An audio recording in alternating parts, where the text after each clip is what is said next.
back around Yahawah. I'm coming back with another lesson, prophesying the downfall of Babylon, aka America. Long while the most abomination occurred. We're gonna start out running with some videos. I'm gonna piggyback, land back off some of the elder apostles, bishops, and priests' videos. And then I'm gonna come on with some scriptures behind it. Okay, fair use as defined in section 107 of the Copyright Act. Fair use, fair use, fair use. I'm not getting paid, it's strictly for educational purposes. Criticism and comment, etc. So there, alright, so let's go.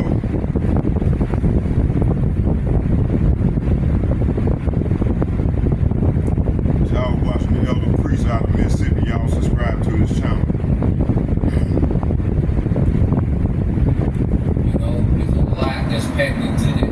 And what these devils like to do, you know, when they pass certain legislation, you know, they like to throw, take control. Alright?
right, is inspired to go forward with his new world order.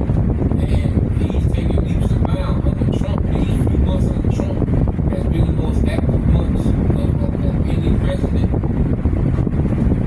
You know, that this man, you know, has under the banner of Trump, which, you know, he's a new one for the elites, but he's a perfect character, you know, to really make progress within his new world order. Okay, you have time, you know, moving fashion.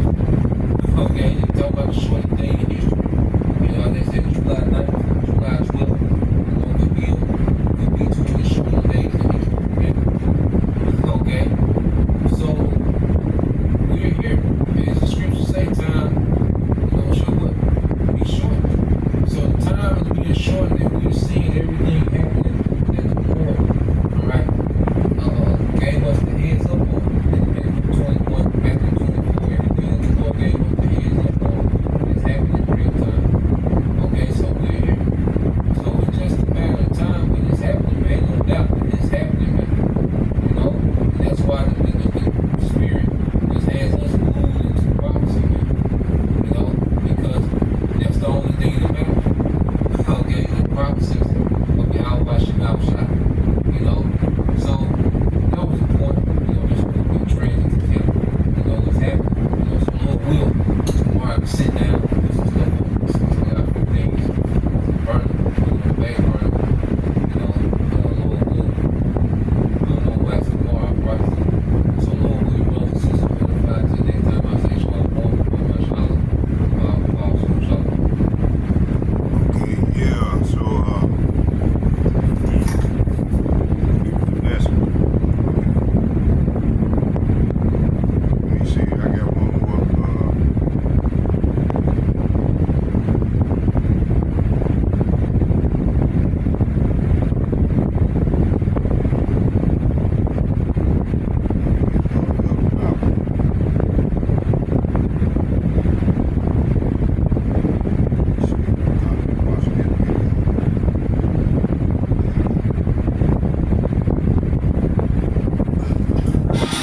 Shalom. Call hello, Yahawah, Bahasham, Yahawashi, Bahasham, Hakodash. Double honors unto the apostles, double honors unto the elder bishops, salutations to all my fellow laborers doing this work in truth and sincerity, risking their lives and their freedom to do so now more so than ever. The would-be judges, the 144,000 chosen from heaven, 12,000 men from each of the 12 tribes, making up the 144,000. There will be the judges here on earth to enforce the laws of heaven on earth as it is in heaven, as the scriptures say. Right? The head of that will be King David and Yahawashi himself.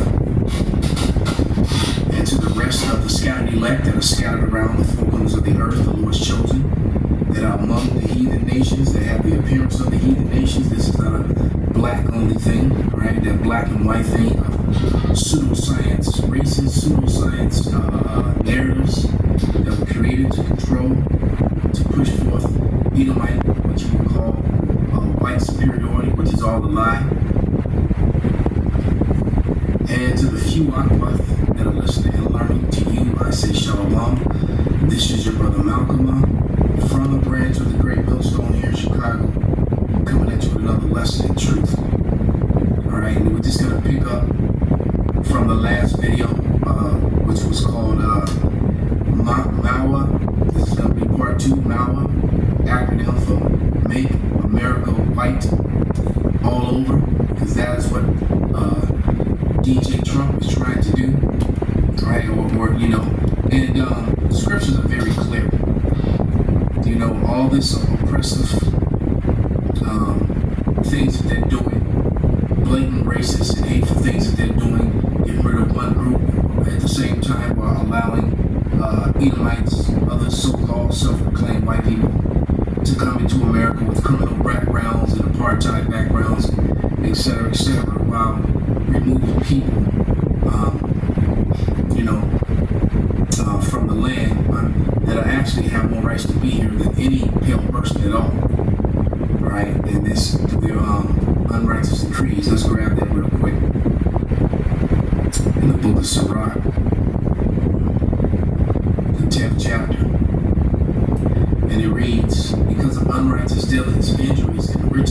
seat. The kingdom is translated from one people to another. Okay, and that's Esau Edom, through his decrees, which violates even the law that he wrote. He writes the law to govern the land, and then he amends the law in order to enforce his wickedness. All right. So the truth of the matter is, the law was meant for everyone else to follow and not them. And they violate the land, which is the reason why they're on the verge of a civil war.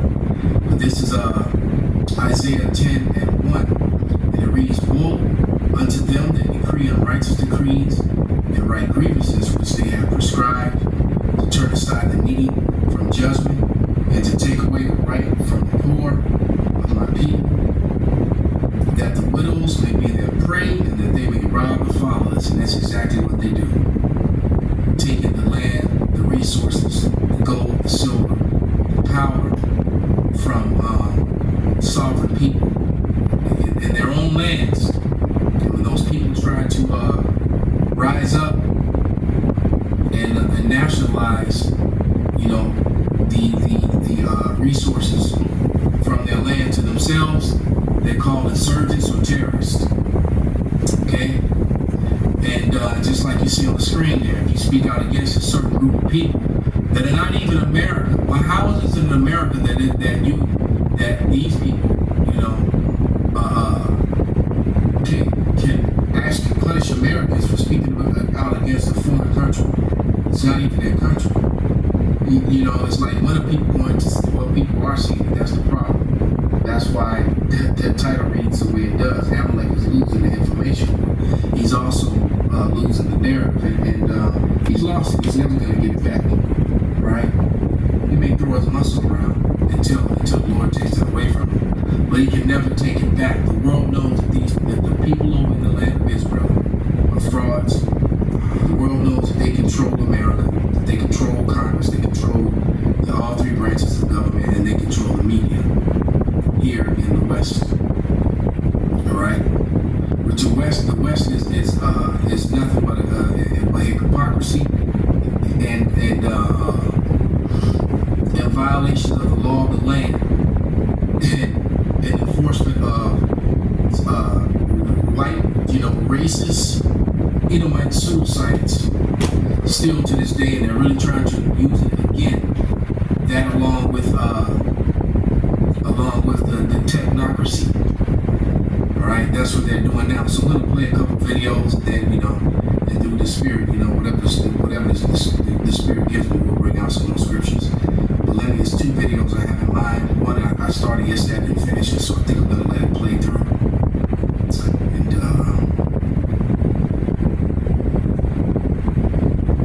And this one here. My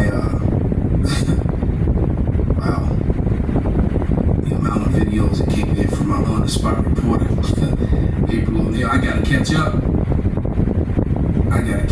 and from that brother Zahar, man. Between the two of them, man. All right, well, here we go. Call Lord Yahawashi.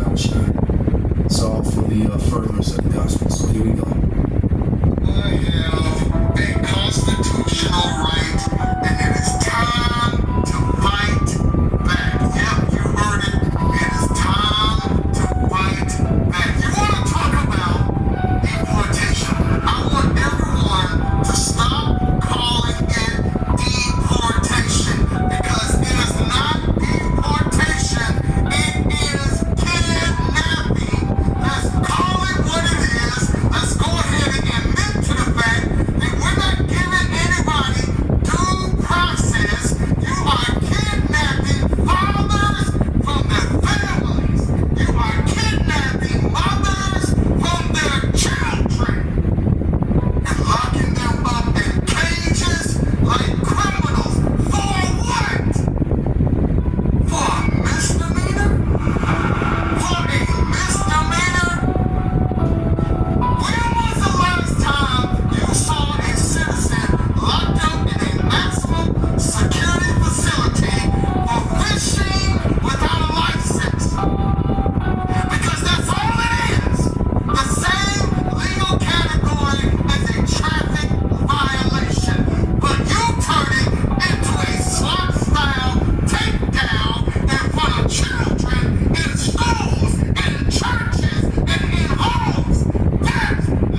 Spirit, the Spirit gives me, we'll bring out some more scriptures. But let me, there's two videos I have in mind. One I started yesterday, I didn't finish it, so I think I'm gonna let it play through. And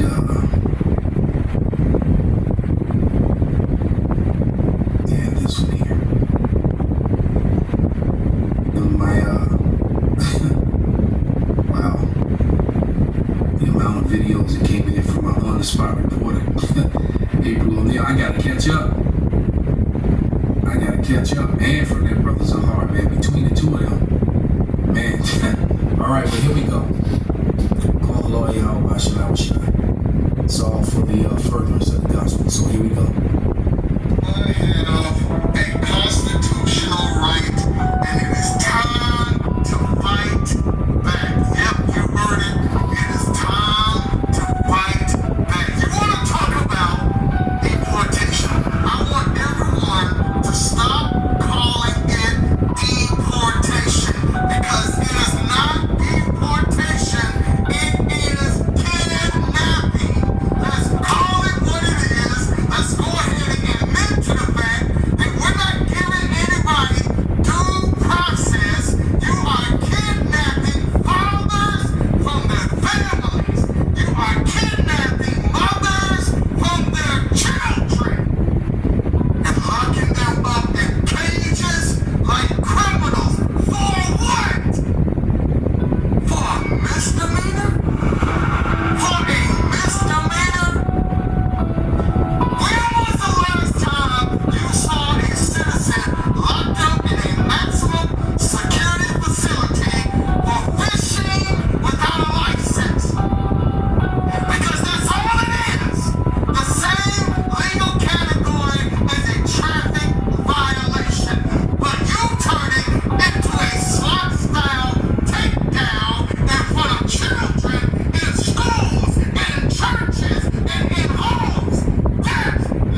So Jake is mad, man. Problem is that he believes in the system. And he doesn't know who his enemy is. And that's, matter of fact, we're in Isaiah. I think that's 30. And we can go to Isaiah 19 too. But this is Isaiah 31. And it reads, "Woe to the rebellious children, saith Yahawah, that take counsel, Yeah, and go not on to some scriptures. and come with the covering, but not of my spirit, that they may add sin to sin. To walk and go down in the shadow of Egypt," which is Egypt is the one that's betraying him. But he still wants to go within that shadow and look for justice. "And have not asked at my mouth to strengthen themselves. In the strength of Pharaoh, you're the president, your congressman, who are all corrupt and bought out by AIPAC, etc. All right? And trust in the shadow of Egypt. Therefore shall the strength of Pharaoh be your shame." That's why they want to throw you in camps surrounded by alligators and 30-foot pythons and anacondas. All right? Because it's not just alligators and Everglades anymore. All right? It says, "Therefore shall the strength of Pharaoh be your shame, and the trust of the shadow of Egypt your confusion." All right? So that's one issue that's going to happen for Jake. The second is that, these Americans, these Babylonians, whether they be, brown like him, no matter of fact, if anyone who was watching, you can clearly see that his mask was black, but his skin was brown. They're not the same fucking color. That's that false social construct that was created maybe by Amalek. As you can see her sign, the background is white. Her skin is not. You can see her skin is kind of reddish. All right, peachy. All right, there's no such thing as white people. There's no such thing as black people. Human beings are either brown or they're a shade of red. Okay, as simple as that. There's a picture of red ass Donald Trump wearing a white shirt on top of that. On the screen, it's just out of focus. Matter of fact, let me just turn it a little bit. Right? You can clearly see that man is not white. All right? His shirt is white. His skin is red. They are the Edomites, as described in the Bible. And the first came out red all over. That's what they're trying to hide. That's why they created the pseudo title, the racist pseudoscience, and the term white. Okay? White has done the definitions. Look up the definition of black, and they'll look up the definition of white. All right? That's the main reason why they use that pseudoscience, that lie. Okay? Another thing that came to mind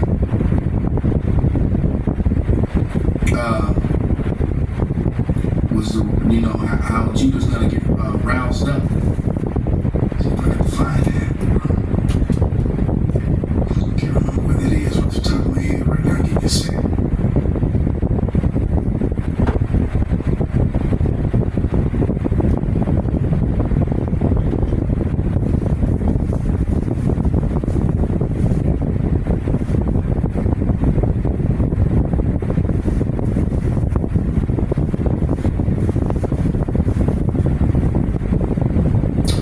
Genesis 49 and 9. And it reads, "Judah is a lion's whelp." And this is and remember, when matter of fact, let me just go to it. Because when you read verse 1, it says Jacob, whose name hadn't been changed to Yahawah yet, which is not Israel. The proper pronunciation of it is Yahawah, all right? And the city of Bahasham, all right? That's what you call Jerusalem. But it says, so when Yahawah, called unto his sons, it said, "Gather yourselves together, that I may tell you that which shall befall you in the last days." Right? So the duplicity of the scriptures, that meaning their people, their seed, because that's who they are. Their tribe, their prospective tribes, but it can be that they are going to be among the people when all this happens, right? Because it's happening to their seed line, to their people. So and that's in the latter days. days. So jump down to verse 9. Well, I started verse 8. Judah, thou art he whom thy brothers shall praise, and thy hand shall be on the neck of thy enemies, and thy father's children shall bow before thee. Like now you got all some of the northern kingdom tribes who are voluntarily, especially their women, made their daughters interbreed with Edomites for centuries. And there's a term for it, the black Yemento or something. I can't think of it right now. All right, to lighten up the race. It's the reason why many of them look different, because for centuries they were told to better the race by intermingling with Edomites, but among them the seed of Jacob still exists. So that's so we got to remember that part. And they've hated on Judah. And now you got the Cuban lady. I think she's a porn star. Telling the Cubans you should have listened to the black people. She's as a brother say, a mattress actress. So you should have been listening. Because Manasseh called the Cubans was, playing the Cuban jazz, salsa music, whichever one you want to call it. I think it's authentically and truly called Cuban jazz. The salsa name came later. But they're singing and dancing for DJ Trump, and then what is Trump doing to them? And they're going to be some of the first people to go to that to that hellhole, alligator Alcatraz, surrounded by So they make movies. I think it's out now or coming out soon. About a plane that went down to Everglades, right? And then these alligators are extra crazy because they've been nesting in meth-filled waters from drug labs and stuff that leaked into the water. So you got psycho 15-foot overgrown alligators. But nevertheless, that's a death sentence. They're sending you down there if you even make it. Now there's 61 bodies that floated up that were chained together which the mainstream media is avoiding that story like the damn plague. All right? But it says, verse 9, Genesis 49:9, Judah is a lion's whelp. From the prey, my son, thou art gone up. He stooped down. He couched as a lion, and as an old lion, who shall rouse him up? So Judah is getting roused up. So that's another one of the end-day prophecies, man. When Judah moved, the rest of the tribes are going to move with him. Because the tribes are starting to see. Everyone knows about the Hebrew Israelites now, eventually, including the Muslims and the Christians. And the Muslim and the Christian doctrines have too many holes up and are falling apart. All right? That's why they try to mock and make fun. And they have these camps that they set up. They go off purposely. And then those are the camps that they like to show you in the media and on the news and stuff. All right? They don't really show. They don't really deal with the Great Millstone. And if they do, they'll just show some brother on fire that's angry, and they'll show clips and not show you the whole thing in its context. Talking about the grape doctrine, right? But there's whole laws in the Bible on how to deal with it and what to do about it. But they leave the breakdown of that. They leave that out. Trying to demonize the truth. Scriptures it talks about the blood avenger, how it's righteous with the Lord, things of that nature. They'll talk about the wrath part, but not talk about the order of how it's done. Comes from the very book that the Bible itself, trying to control the narrative. Meanwhile, let me find this video. I'm trying to remember exactly where I put it. But Mom, I don't want to do. Oh yeah, so here's another sentiment. So the people aren't feeling this whole Israeli thing either. Okay? But Mom, I don't want to go fight Iranians for Israel. Joey, don't you dare be anti-Semitic! I want to go home, brother. You some kind of anti-Semite, Joey. I don't even know why we were there. Let's focus on why that thought is anti-Semitic, Joey. Get a job, loser. Israel needs our taxes.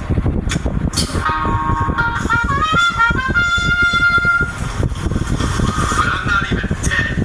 That's anti-Semitic, son. Yeah, so now they're the bane, because it's so obvious. Okay, and that's a video on YouTube. You know, I didn't make that video. That's on YouTube. Okay, so that's the people are not feeling that. You know, the victim villain thing. Committing atrocities. You know, and then playing the victim. Okay. They people are not feeling that at all. So I still need to find this stuff. So I think it may be in my. I've been sitting on this one. Just gotta. Yeah, it might be in this folder here, in the YouTube folder. I have an evidence folder in YouTube as well. A watch later in the evidence folder. There's a particular video that I'm trying to find, which I want to actually close out with and get some scriptures. And oh yeah, here we go. Yeah, first 5 to 7 minutes of this video called "We Were Never Great" by Casey Malone. So here we go. These other knowledge systems or cultures, it actively erased them. Colonizers have burned libraries, okay? Not just military bases. We've been sold a lie that Western civilization is the pinnacle of human progress, reason, and morality. But that's propaganda talking. I spent the first 21 years of my life fully indoctrinated in Christian conservatism, which I now realize is the cultural foundation for the empire that is the United States. Deconstructing Christianity and colonization is a never-ending journey. And yes, they go hand in hand. But we all have to start somewhere, because we all have a part to play in building a better, more equitable future. And that's going to have to start with debunking the idea that we were ever the supreme civilization in the first place. You tell them, Casey. Welcome back to the Casey Malone Show. My name is Casey Malone, and I'm so glad you're here. The term Western civilization gets thrown around a lot, like it's some unbroken concept of rationality, democracy, and progress. You've probably seen it in school curriculums, YouTube explainer videos, or more recently in political speeches. This tidy narrative that links ancient Greece to Rome, then to the Enlightenment, and finally to the United States, as though the moral arc of human history Which is the message of the men of the Lord. Alright, and even the rabbis tell you that Greece, Rome, and the United States is Esau, Edom. Alright, we've been telling you that. Now Casey's telling you that. culminated in a Starbucks on every corner, and the United States military patrolling half of the globe. But that is not history accurately. That is a narrative that is just marketing, and Western civilization is not a neutral, objective, or even positive concept. It's a kind of branding, carefully constructed to uphold a myth of cultural supremacy. Now, before we get too far into this, Western civilization has traditionally included both the United States and the majority of European countries. Yep. Though now, under the current United States administration, a lot of European countries are understandably wanting to distance themselves from association with said current administration, and I totally get that. But unfortunately, for the concepts that I'm talking about in this segment, I am going to be using Western civilization to include European countries because we practiced the same colonization. That's right. Is really what the point is. The narrative we're given goes like this. Democracy was born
one story in the Bible. That's it.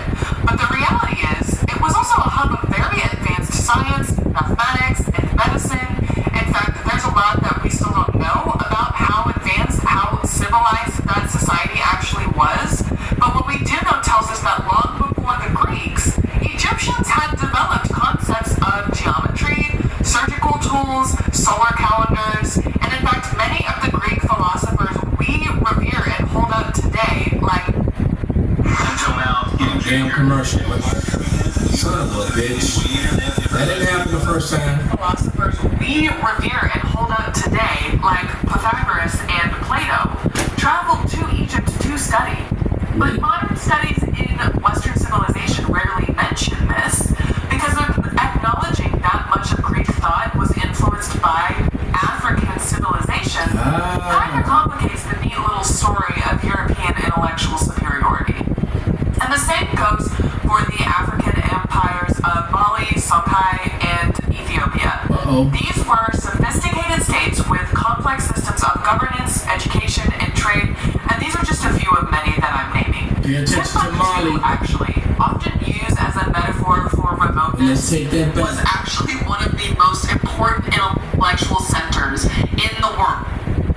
Let's take that back about right. African civilization kind of complicates the neat little story of European intellectual superiority. And the same goes for the African empires of Mali, Songhai, and Ethiopia. These were sophisticated states with complex systems of governance, education, and trade, and these are just a few of many that I'm naming. Timbuktu, actually, often used as a metaphor for remoteness, was actually one of the most important intellectual centers in the world during the 14th and 15th centuries.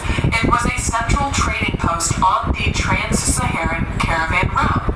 Its libraries held tens of thousands of manuscripts on astronomy, medicine, law, and theology, many written in Arabic, some in indigenous languages. But you don't hear about Mali or Songhai when people talk about the roots of civilization, even though the study of evolution actually traces all of our genetics back to Africa. So let's stop right All of there. that is because When they started trying to go there, they're trying to get around the fact of the bloodline of the Israelites. Okay? What made Egypt great was the presence of Abraham and the presence of Joseph. Right? Even in the Josephus, in the history books of Josephus, tell you how Abraham, he brought a lot of understanding, mathematics, things of that nature. Even martial arts. And he taught the 300, okay, to the Egyptians, to Egypt. All right. And then the presence of Joseph and all he did to help them with agriculture, etc., etc., etc. Okay. Long before the Edomites took over the melanated Grecians and became Grecians themselves. All right, and start calling themselves that the same way they call themselves Australians, the same way they call themselves Americans, the same way that they call themselves Jewish today. We're talking about the Edomites, all right, and how they completely tried to get around the facts of the melanated people that were in the whole Western Asia that they fraudulently call the Middle East, and Upper Western Asia, which they fraudulently call Europe, and provide some receipts. These places were heavily influenced by the presence of the Israelites. Let's go to the receipt folder, and that whole thing about she said how Mali sat at the top of the Trans-Saharan trade routes. Those were the Israelites that fled into West Africa, after 70 AD. Okay, and all those countries that are along the Niger River or the Niger River, all right, all the way from the Sahara all the way over to the west coast of Africa. Those were Israelite settlements for the most part. So we're talking about Mali, Ghana, Senegal, the Congo, Benin, Nigeria. Those were mostly Israelites who were different from the Hamite races, the African, the true sons of Ham, that lived in that land. Okay, and that's where, and then how, and one of the things was created to try to get around the fact how she said they teach about Egypt, and they just said, oh, it was pyramids and there were pharaohs and all, and that story about the Israelites, and yeah, that was it. You know, and they tried, and then they whitewashed it, you know, basically doing a renaissance, a rebirth. What the rebirth, basically the rebirth of Esau, Edom, which was the rebirth of the Edomite Grecians, not the actual Grecians. And from the time that when Alexander Macedon took over Greece, away from the brown-skinned people that lived in that portion of Asia that they now call Europe, hence the term Eurasia. Okay, and when he took it over and started calling himself himself by that name, or his own people, okay, from that time. And so what they did was to discredit Egypt. They created something called the Hamitic theory, all right? And the Hamitic theory was that even though the people were brown skinned, they were white brown skinned people. The most retarded thing you ever heard, and then they said that they were different from. That's why it says that in the Zondervan Dictionary Bible that they were the progenitor of the dark races, not the Negroes. That's really the truth behind the Hamitic theory. But in doing so, they revealed the fact that the dark-skinned Hebrews, other dark races, were not Africans, which is a lie that their pseudoscience today, their racist pseudoscience tries to push today. They try to connect the people here in America to Africa, and the people here in America who are not African, all right, including the indigenous people, all because the so-called African Americans and the indigenous people here originally came from the same place, which was Jerusalem, all right, and that's why the Zondervan's reads as this, all right, and it says the same thing in the Young Dictionary Bible. All right, and it tells you Ham, the youngest son of Noah, the progenitor, meaning the father of the dark races, not the Negroes, but the Egyptians, the Ethiopians, Libyans, and Canaanites. All right. So the fact is that the Negroes, which are Israelites from Shem, are not the same as the sons of Ham, from the land of Ham, which they now fraudulently call Africa. All right, because remember, African or Africa is named after a so-called white man. In the Bible, the continent of Africa is referred to as the land of Ham. All right, and that's what that is. The Hamites, who are enemies to the Israelites, still to this day. So I hope this was edifying and enlightening. All right, so with that, I'm going to give all praises, all honor, and glory to Yahawah, Bahasham, Yahawashi, Bahasham, Wakaha, Kodash, Palm Yasharala, Abab, and Amalek has lost the information war. Shalom. Beautiful lesson. Okay, I'm back, y'all. Let's go into the scriptures. I'm going to continue.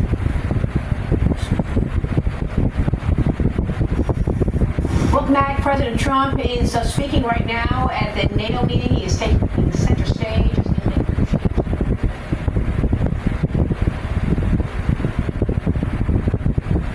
I'm going to bring out some scriptures while this devil speaking. Okay, let's go. Okay. All right, yeah, so, man, we here. We in Jacob's trouble, you know. Let me see. I'm gonna start here. Let's go to Jeremiah chapter 28, and I'm gonna read. I'm gonna start at 7. I'm gonna start at 7 and read to 10. It reads, Jeremiah chapter 28, verse 7. It says, but listen now to this word that I speak in your hearing. Excuse me. In your hearing, and in the hearing of all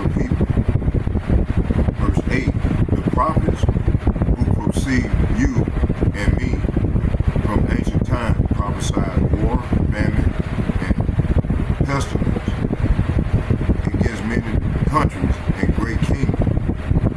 As for the prophet who prophesies peace, when the word of that prophet come true, then it will be known that the Lord has truly sent the prophet. Okay, so right now there's not going to be no peace. Lord, you got Donald Trump now trying to navigate over that Middle East, and man, it's not going to be no peace. Because the Lord will set on these kings' mind to fight, and at least let the flock should draw them out. Let's go here to 2nd Ezra chapter 9. I'm going to start at 1. It said, He answered me then and said, Measure thou the time diligently in itself, and when thou seest part of the signs past, which I have told thee before, then shalt thou understand that it is the very same time wherein the highest will begin to visit the world which he made. So the Lord is visiting. He's visiting, this place right now. Okay, let me see here. Let's get 3.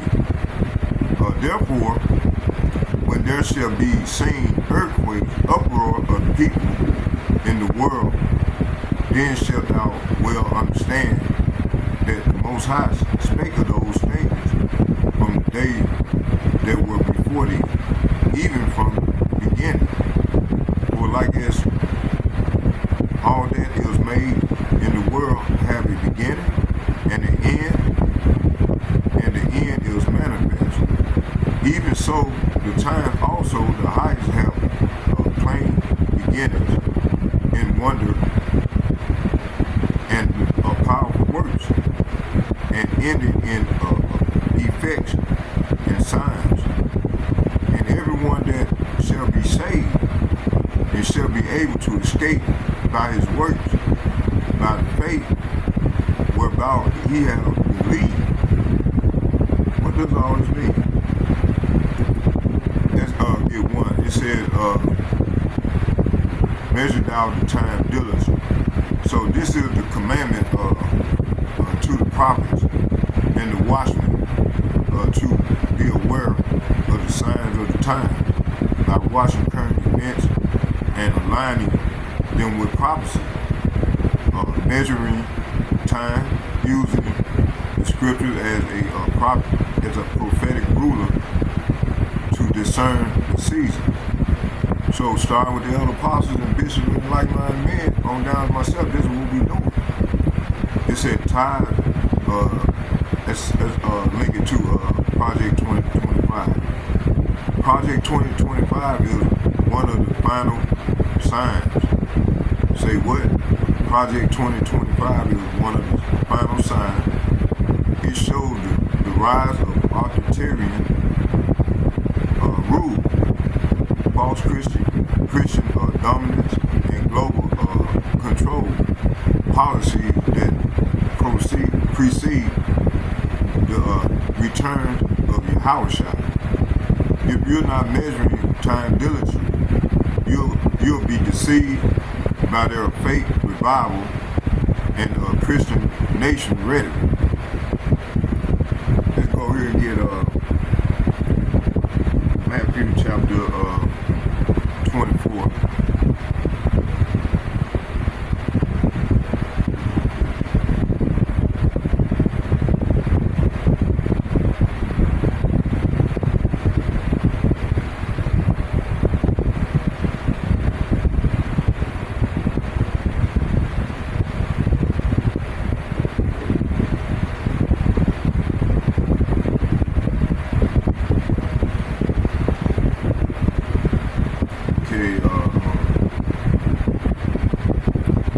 Matthew chapter 32.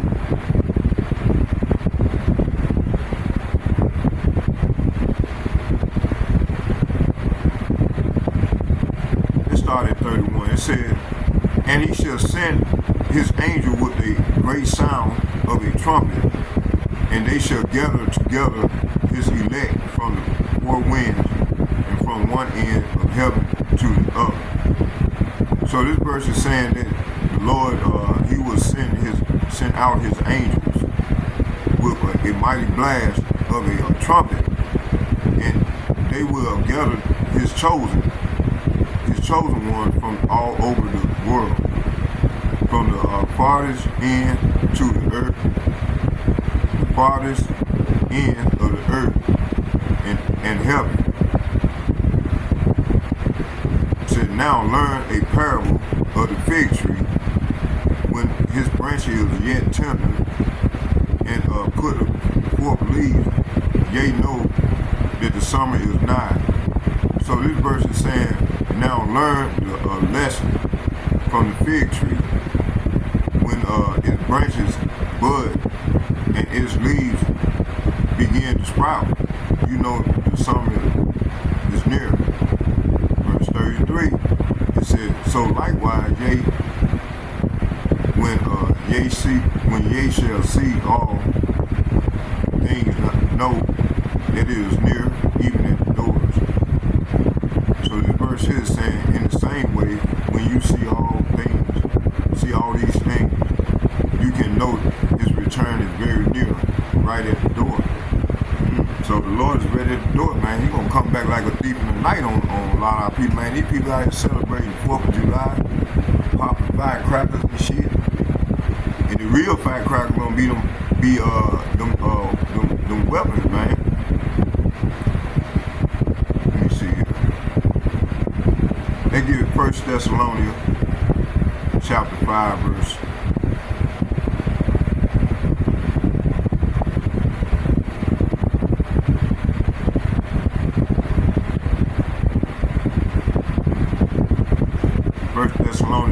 5, verse 1, it said, put off the times and the season, brethren.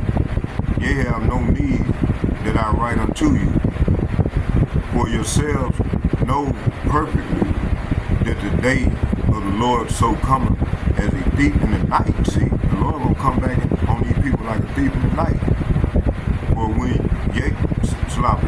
when they shall say peace and safety, then sudden destruction cometh upon them as travail upon a woman with child, and they shall not escape. So these are the times we're in. This is what we're coming up on. It said, but ye, brethren, are not in darkness, that day should overtake you as a thief. Verse 5, it said, yea, are all the children of light and the children of the day. We are not of night nor of darkness. Therefore let us not sleep as do others, but let us watch and be sober. So hey man, we can't be asleep like other people do. Right now, 2/3 of our people sleep right about now.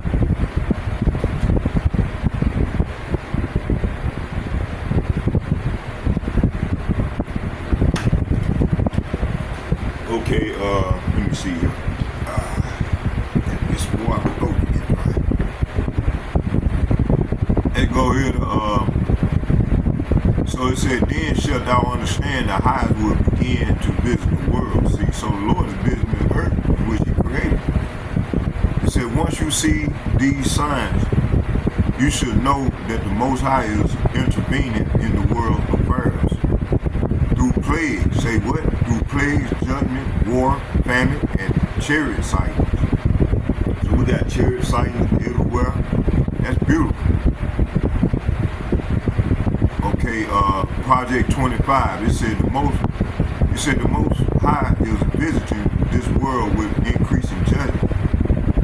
And Project 2025 is part of Esau's desperate attempt to regain control before his total downfall. Their policies reflect panic and pride, but it's really Yahawah, Bahasham, Yahawashi bringing them low.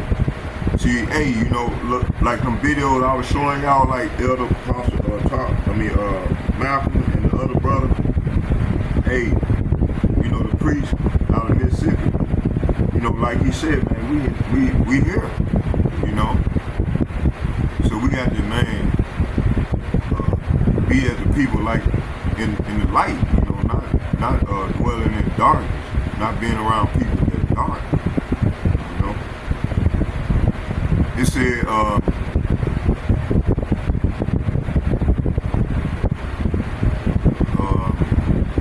So the Most High is visiting the world with increasing judgment. Project 25 is part of Esau's desperate attempt to regain control before the total downfall. Their policy reflects panic and pride, but it's really Yahawah Bahasham, Yahawashi bringing them low. Let's get Isaiah chapter 26.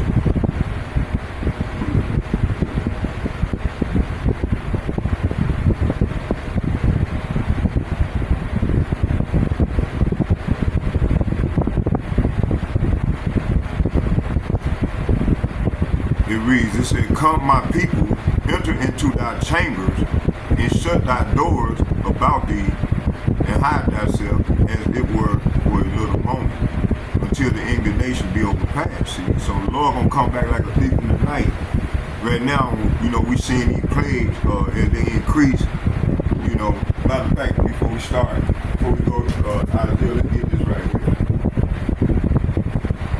So right now, the Lord is bringing that evil, okay, in the plague. You know, when you read 2nd Ezra chapter 15,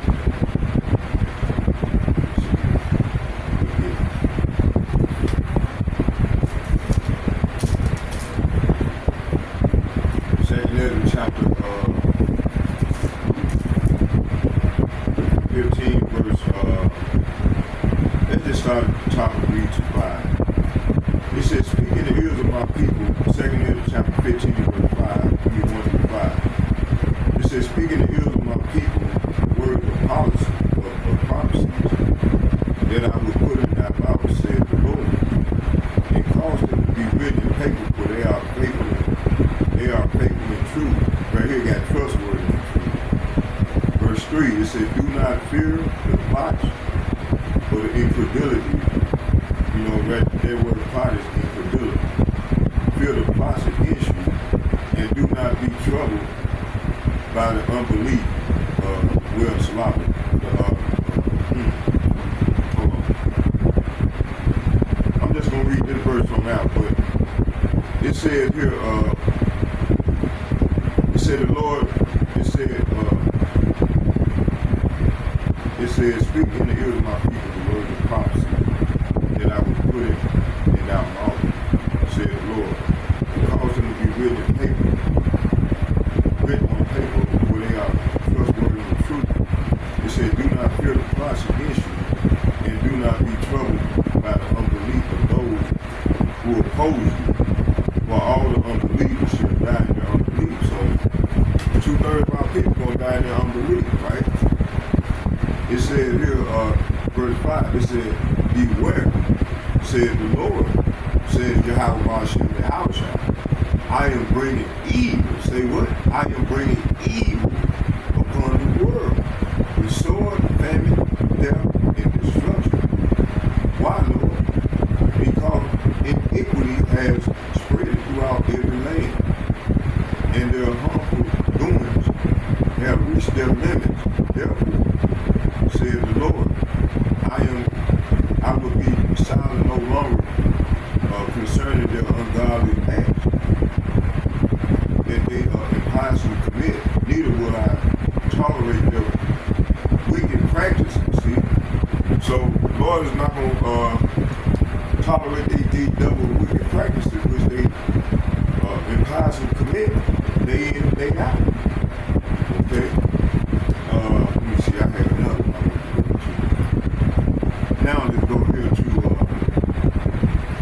Isaiah chapter 26, verse 20. It said, "Come, my people, enter into thy chamber, and shut the doors without thee, and hide thyself as it were little, for a little moment, until the indignation will be overpassed. So this is a future prophecy they're going to kick off as these plagues increase, right? You know, right now we got one more main prophecy got to be implemented. That seal got to be. Matter of fact, let's go there real quick. Cause I think it's gonna set it off with the Lord's return. Things gonna get so with the project 2025 gonna be so intense, where they gonna implement this right here. Let's see, let's get it.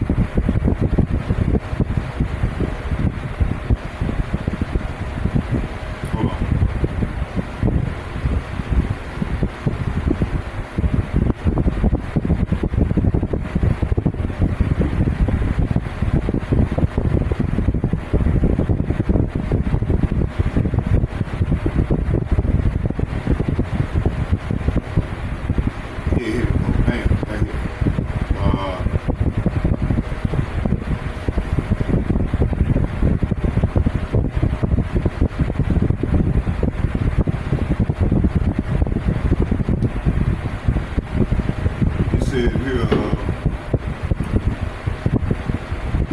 I give you a deep spiritual analysis and honest opinion based on the scripture, the time we're in and what's being revealed through the Spirit. It says, Revelation chapter 14 through 18, it says, final deception and enforcement. This is what we're seeing through that big beautiful bill. And he deceived them that dwell upon earth by the means of those miracles which he had power to do in the sight of the beast. Say what? In the power to do so in the sight of the beast, saying to them that dwell on the earth, I'm not telling the people that dwell on the earth, that they should make an image to the beast, which had the wound by a sword and did live. So this is talking about the Roman Empire, man, the revived Roman Empire. You know, it came back into power right around the Renaissance period that Elder Malcolm was bringing out. Okay.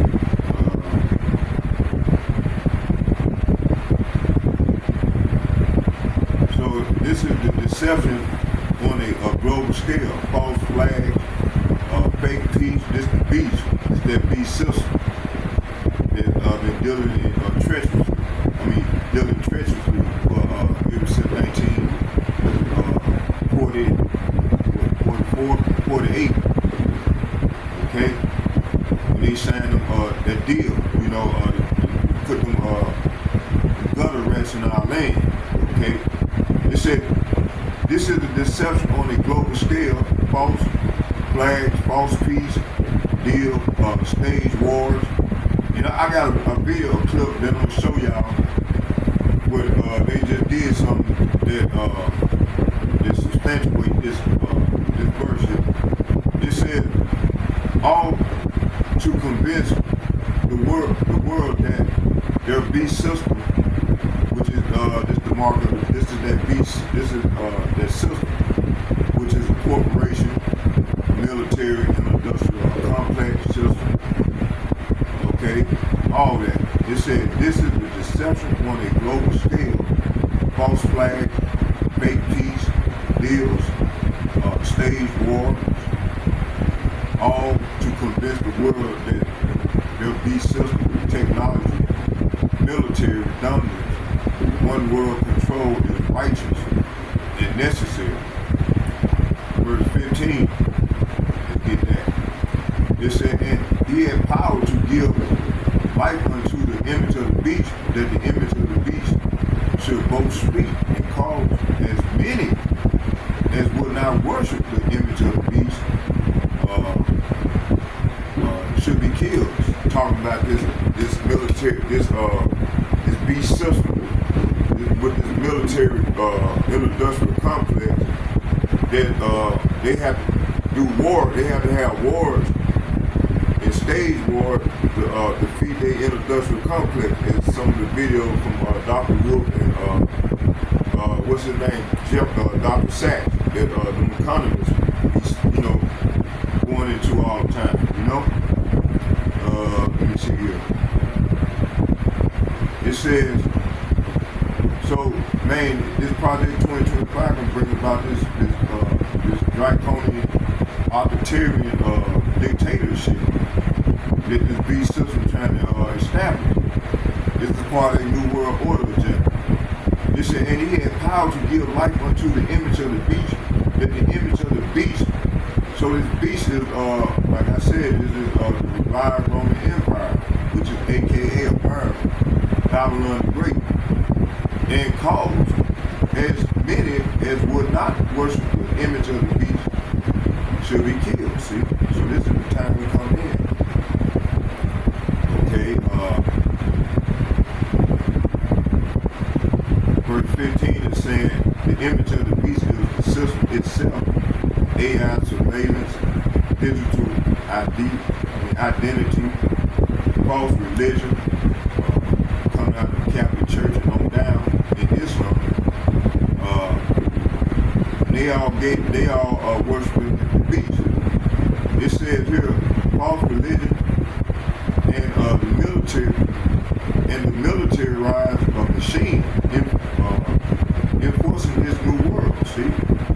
Giving life to it, making it active, speaking through media, laws, drones, satellite, etc.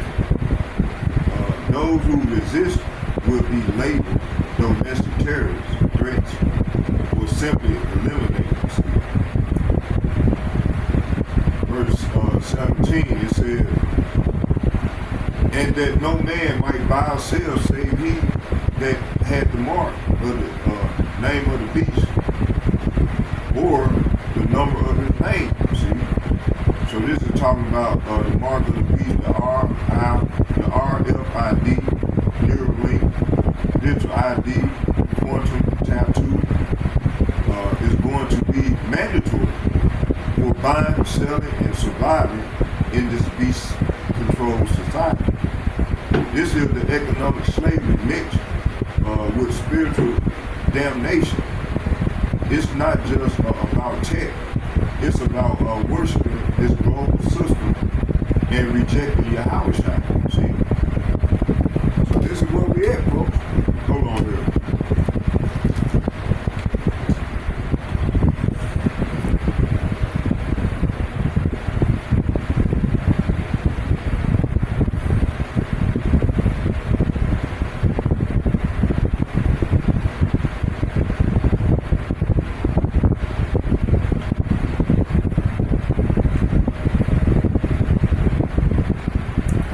Let's get about 5 minutes of this video right here, and then I'm gonna come on back with some more scriptures.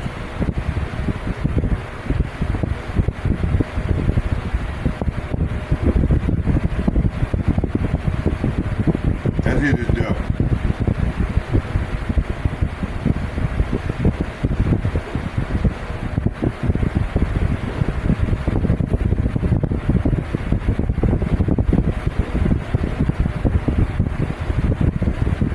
Members. He says Operation Midnight. Welcome back. President Trump is speaking right now at the NATO meeting. He is taking center stage as dealmaker-in-chief, securing a ceasefire between Israel and Iran. The president right now live at The Hague speaking to the audience, including our NATO members. He says Operation Midnight Hammer pushed Iran's nuclear program back by decades. Joining me now is the White House National Economic Council Director, Kevin Hassett. Kevin, good to see you. Thank you so much for being here. And of course, we've been dominated by what has taken place with our incredible military and our commander-in-chief directing that unbelievable attack on nuclear facilities on Saturday night. This is the beast system right here, y'all. But I want to get back to business with you and get your take on what this all means for economic growth in the second half of the year and the trade deals which we're all waiting for. Right. Well, the big news from the weekend, of course, is peace in the Middle East, but also Iran, basically didn't have any bullets left. They didn't go in and shut the Straits of Hormuz. They didn't cause oil prices to spike above 100. It was certainly the fear of markets. And so the risk premium, it's a risk-off moment that's really, really rare in American history and a sign of the incredible success of President Trump. And what it means is that oil prices, energy prices are going to go down, down, down. Gas prices are going to be down. People are going to have more money to spend on other things, and that's very, very positive for the economy. If you add to that we're about to pass the big, beautiful bill, I understand that it's likely, very likely, to pass the Senate this week and be approved by the House over the weekend. To get all that on top of this big positive stimulus for peace in the Middle East means that the U.S. is hitting on all cylinders. It's really, really good for the outlook. So do you believe that, because we just spoke with Dan Muser from Pennsylvania, and he said, we think we're going to get the bill on Saturday morning from the Senate. Is that what you're expecting? Right. We're expecting that they're going to keep the House members in for the weekend so that they can get the Senate bill and then they can bring it to the House floor and then they can all go home for the 4th of July and the president can sign it. And so we're very, very, anxious to see it done, but confident that it's going to be done and confident that it's going to be done soon. Time is of the essence. Okay, yeah, so this is what we at, man. And it looks like the votes are lining up for that. They got these senators, these devils, trying to deceive the people with their propaganda machine, their media blitz. Let's go right here. I had another video I want to show y'all. Then we're gonna get some more scripture for about 30 minutes. Get on the close prep. Let me see here.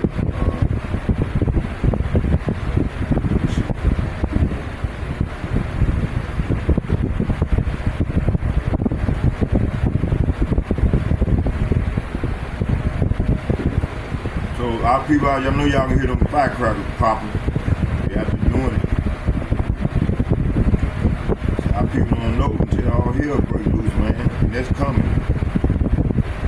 Real soon, like a thief in the night, man. Damn, what shit.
really hide my app from me. I stored all my videos and shit. That was something else, man. Look at this shit. Damn. Hold on, y'all. That was mad. That's it.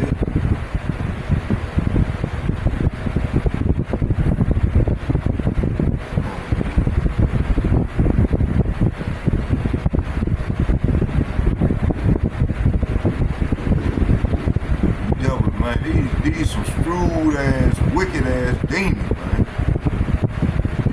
They go hide your apps and shit. Damn. Pardon my language, you know. Come on.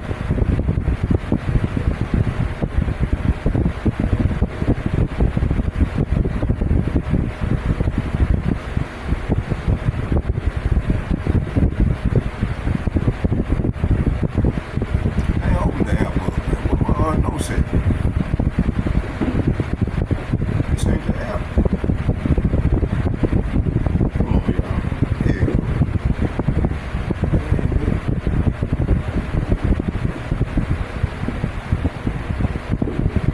Oh, here you go. Hold on.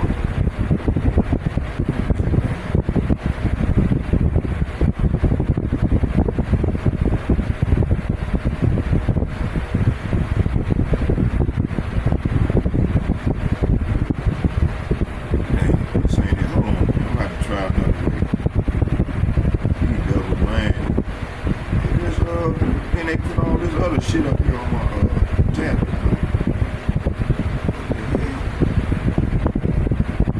They done hit my album.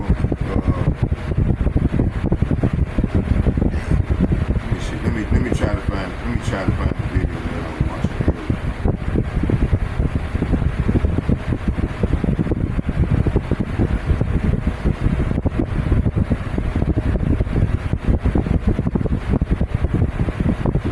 Oh, here you go.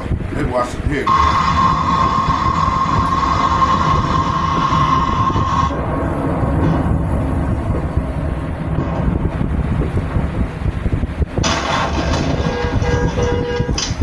What's going on It now? really doesn't make sense. The ceasefire had just been announced, but the missiles were It's that already evil flying the Lord say everywhere gonna before the break. agreement. They even dried up. Imagine the world thought the war had subsided. But at that very moment, the deadliest attack happened. I was really surprised to attack first. It turned out that it actually made the situation even more chaotic. Iran attacked back, but Israel claimed innocence. Then Trump was furious. This is serious. This is not just an ordinary conflict. This is full of treasonous tricks and secret Mossad operations that make the hair on the back of your neck stand up. Now, before I reveal the facts of the mutual attacks between Iran and Israel during the ceasefire that only exist in this video, you must promise to watch it until the end. I gave it a shot. I came in and had a procedure done. To me, it was amazing because I don't think I ever breathed anywhere. You must promise to watch it until the end. All the pressure is on you. The 22nd wave of the integrated defense operation was the most surprising turning point in the Iran-Israel conflict this year. Imagine in the morning that should have been the moment the ceasefire began, Iranian missiles were launched into Israeli territory. The attack took place between 5 a.m. and 7 a.m. local time, right before the ceasefire time recognized by the international community. It seems like they don't want to lose first, huh? The location attack was not random either. Beersheba, an important city in southern Israel, was immediately hit that morning. Beersheba is known as the center of Israeli military control and drone technology, including their Iron Defense network. In addition to Beersheba, several communication facilities and logistics warehouses in the Nikfai region and south of Ascalon were also affected. This attack was not just about the military, but clearly a strategic message. Iranian Foreign Minister Saeed Abbas Araghchi immediately responded to the accusations of violating the ceasefire with a sharp tone full of sarcasm. Through his tweet, he said there was no official agreement on a ceasefire and Iran would only stop the attack if Israel first stopped its aggression before .00 Tehran time. This means that Iran emphasized that this violation was actually Israel's own responsibility. This attack is a new chapter in the escalation of the conflict, as well as proof that the situation in the Middle East can change completely in just a matter of hours. In the midst of a conflict wrapped in a ceasefire narrative, a dark chapter has emerged that has worsened the situation. Iran said there was an alleged false flag operation carried out by Israel. Just a few hours after the ceasefire was announced, Israeli media reported a missile attack that allegedly came from Iran and was aimed at the Haifa area. But the official statement from the Iranian General Staff Command and Iranian media, such as Rabbit and Tasnim, firmly denied that there was a missile launched from Iranian territory after 0000 the ceasefire started. The ERGC command even called the incident a planned provocation. The goal was to create the illusion that Iran was violating the agreement. That way, Israel would have a moral and military reason to attack Iran again, even when the world thought the war had stopped. Donald Trump, the former president of the United States who was also monitoring the situation, reportedly immediately called Netanyahu on June 24th asking Israel not to continue the attack on Iran. But Netanyahu rejected the request, claiming that the attack could not be cancelled because Iran was considered to have violated it first. Ironically, it was Israel that was suspected of committing many violations during the ceasefire. Starting from the bombing of the city of Babosar, radar interference in Tehran to incidents of drones and micro-air vehicles falling in Tabriz and Hamadan. There was even an acoustic violation in Rust where Israeli fighter jets broke the sound barrier in civilian areas. Instead of holding back, Israel sent a symbolic message that the ceasefire was only a diplomatic tool, not the end of the conflict. Meanwhile, the world could only watch, confused, and guess who actually triggered the new chapter in this war? After the news of the false flag operation and the surprise attack emerged, the three parties directly involved created their own narrative of victory. Both the attacks that actually happened and those that were allegedly engineered were all used as justification. Now Iran, Israel, and the United States all claim that they are the winners. But what kind of victory? What did they actually achieve? Israel considers itself the winner because it succeeded in involving the United States in a joint operation that hit Iran's nuclear sites. Netanyahu even boasted that Israel had taken control of the skies over Tehran. In addition, this conflict is considered successful in diverting the world's attention from the Gaza Strip to the issue of regional security threats. On the other hand, Donald Trump claims to be a hero of peace. He claims to have succeeded in preventing the outbreak of a major war in the Middle East and asserted that the United States has destroyed Iran's nuclear facilities. But many analysts doubt this claim because evidence of damage on the ground is very minimal. Meanwhile, Iran also claims to be the only party capable of holding its own against two major military powers at once. Tehran even proudly says that it fired the last missile as a symbol of strength and resilience. Although the three countries claim victory, the reality on the ground says otherwise. No party is truly superior. Civilians remain victims. The situation in the region remains tense and the world continues to wonder who really won and how much price must be paid to claim victory.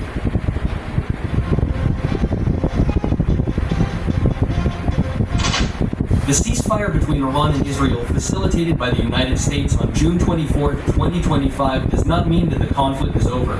In fact, this is a transition to a new chapter in the military, intelligence, and diplomatic strategies of both parties. Although they stopped firing missiles at each other, tensions remain. The focus has now shifted to strengthening each other's positions. Iran is strengthening its domestic defenses and expanding its influence through proxy networks in the region. On the other hand, Israel has turned its attention back to the Gaza Strip. Its goal is clear: to dissolve Hamas and free the hostages.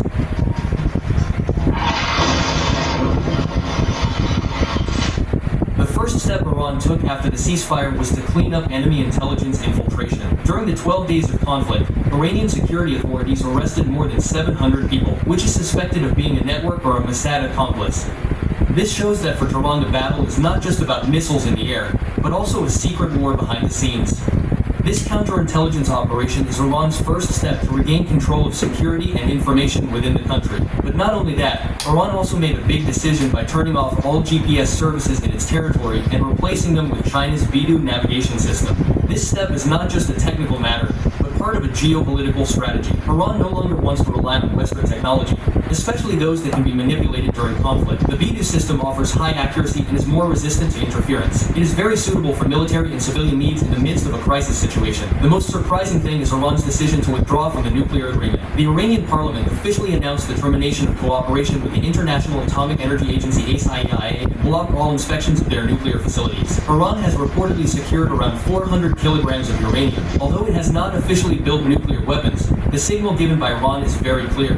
If they feel threatened, they are ready to take extreme measures. Meanwhile, support for Iran's proxy network in the region has not diminished. The Houthi group in Yemen stated that it would continue to attack Israel until the blockade of Gaza is lifted. This shows that Iran's war is not only taking place directly, but continues to be expanded through resistance in various regions through its network of allies.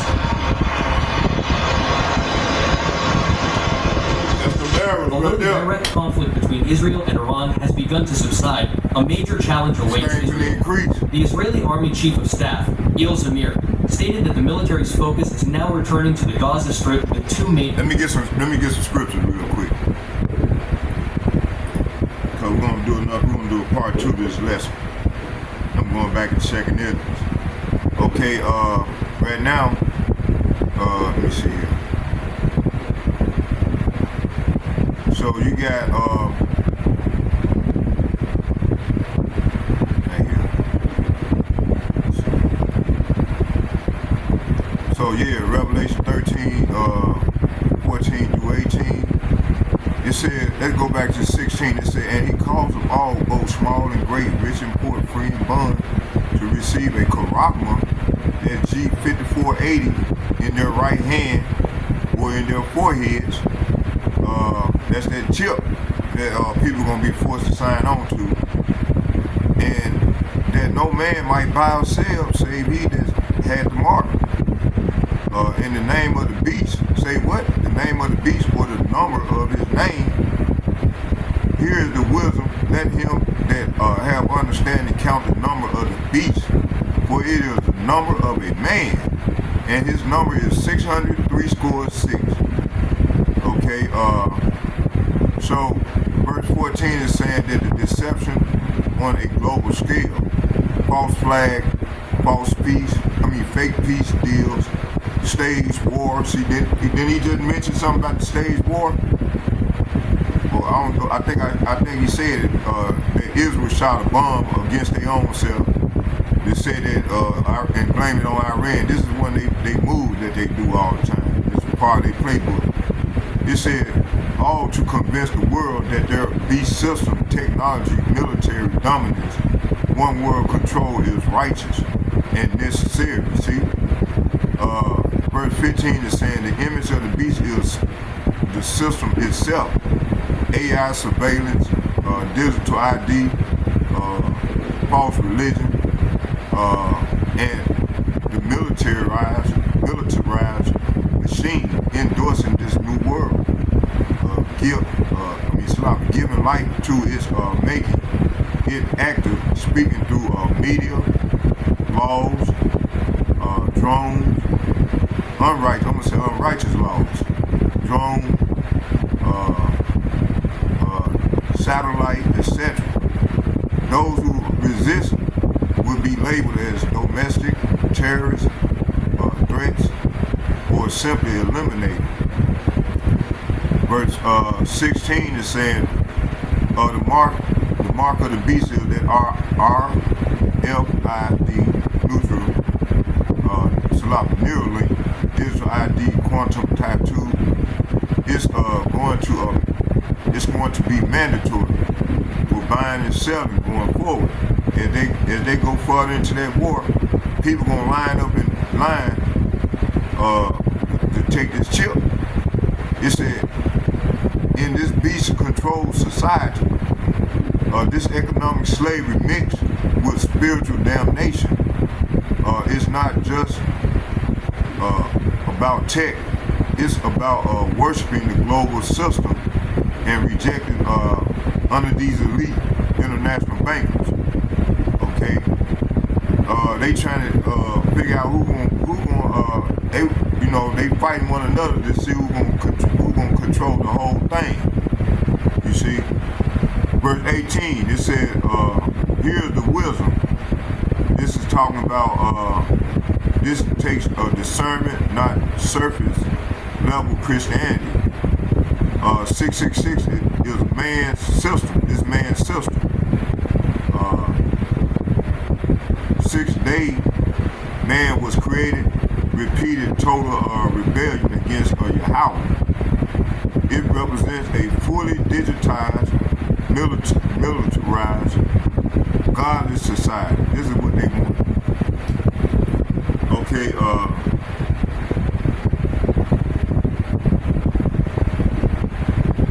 what's next? What happened next? Will the chip be implemented? Yes, without doubt, without a doubt. It's already particularly in places throughout facial recognition, CBDC, central bank digital currency, biometric passports, and UN Agenda 2030. And Donald Trump plan that 2025, they bring it now so they can be a part and try to dominate the whole thing. It says Agenda 2030 digital ID program. Companies like Neuralink, WorldCoin, and WEF-backed biometric system are preparing the infrastructure. Once a global crisis hits, war, economic, that's going on now. Collapse, that's going on now. Cyber attack, this haven't happened yet, but it's on its way. Or health scare, the chip or digital ID system will be pushed as the only solution to bring peace and stability. So this is he calls of all, not suggest, not recommend, calls equal force. This prophecy is not symbolic. It's literally already unfolding. Okay, World War III breaks out first. So he said World War III gonna break out first, but not before the infrastructure is set. Iran-Israel conflict is escalating fast. U.S., Russia, China are all at odds, and alliances, BRIC versus NATO, are forming clearly. It said expect a major war or a series of proxy wars to act as a final excuse for digital rationing, martial law, and full rollout of the beast system. My prophetic views, according to scripture, it said false peace, agreement, sudden destruction. Let's get First Thessalonians chapter 5, verse 3. Hey, this, by the way, this coming from Chat GPT. This is his take on it. First Thessalonians chapter 5.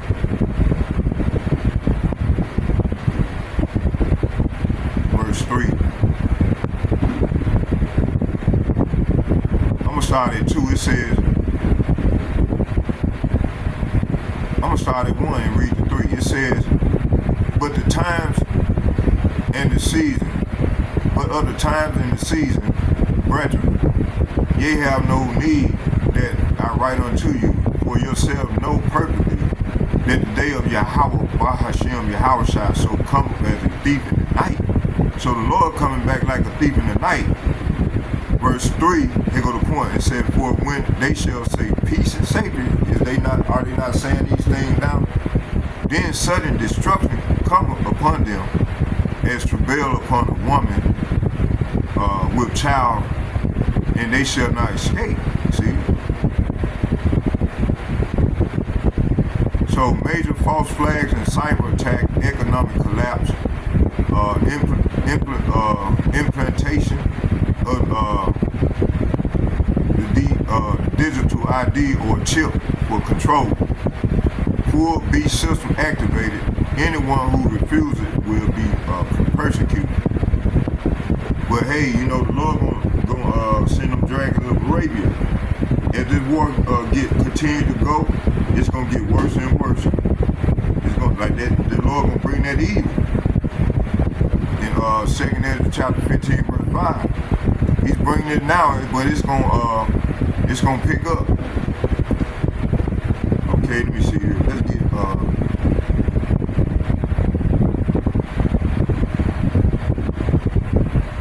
let's go here.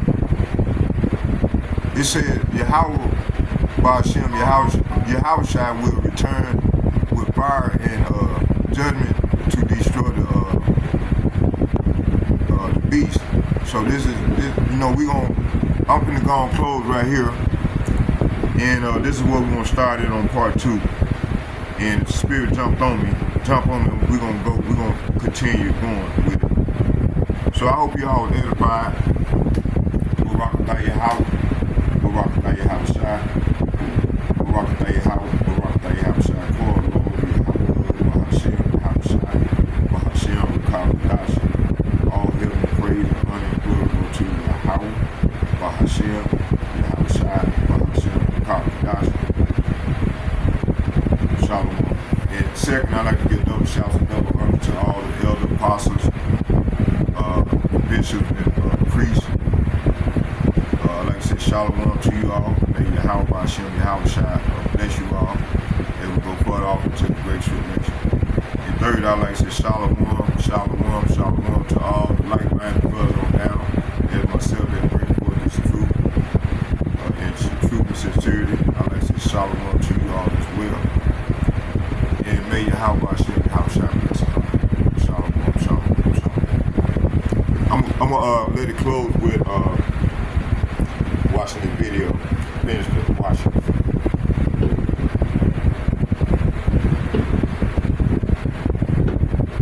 Y'all hear him out there? See that? These niggas crazy, man. They the whole head is sick, man. They know we don't supposed to be out there celebrating this shit. We're gonna let it play one out. Army Chief of Staff, Il Zamir, stated that the military's focus is now returning to the Gaza Strip with 2 main objectives: freeing around 50 hostages still held by Hamas and destroying the infrastructure of the Palestinian resistance group. Previously, Prime Minister Netanyahu expressed his desire to take full control of the Gaza Strip, an ambition that has received strong criticism from the international community. Since October 2023, Israel's attacks on Gaza have killed more than 56,000 Palestinians, mostly women and children. Amid global pressure, Israel has actually increased its military operations. However, this step has major consequences. In November 2024, the International Court of Justice issued an arrest warrant for Netanyahu and former Defense Minister Yahawashi on charges of war crimes and crimes against humanity. Yeah. All right.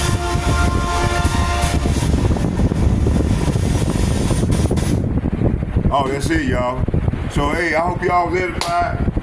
Shalom. Until the next time. Shalom. If the Lord will. Shalom.